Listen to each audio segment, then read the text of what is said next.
আমরা সূরা কাউসারের মধ্যে অধিকাংশ মানুষ এই ভুলটা করে থাকি।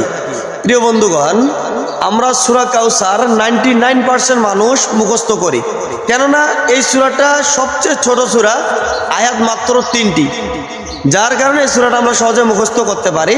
আর মুখস্থ থাকার কারণে আমরা নামাজের মধ্যে খুব এই সূরাটা পড়ে থাকি, কিন্তু আমরা নিজেরাও জানি না এই সূরার মধ্যে আমাদের ভুল রয়েছে।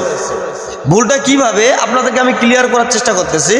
ভুলটা হলো, আমরা অধিকাংশ মানুষ পড়ি ইন্না তয়না কাল কাউসার। হ্যাঁ, যারা শুদ্ধ পড়ি তো আলহামদুলিল্লাহ, যারা পারি না তাদের জন্য বলতেছি। কি বলি? ইন্না তয়না কাল কাউসার। আসলে এখানে ইন্না তয়না কাল কাউসার নেই, এখানে রয়েছে ইন্না আতয়না কাল কাউসার।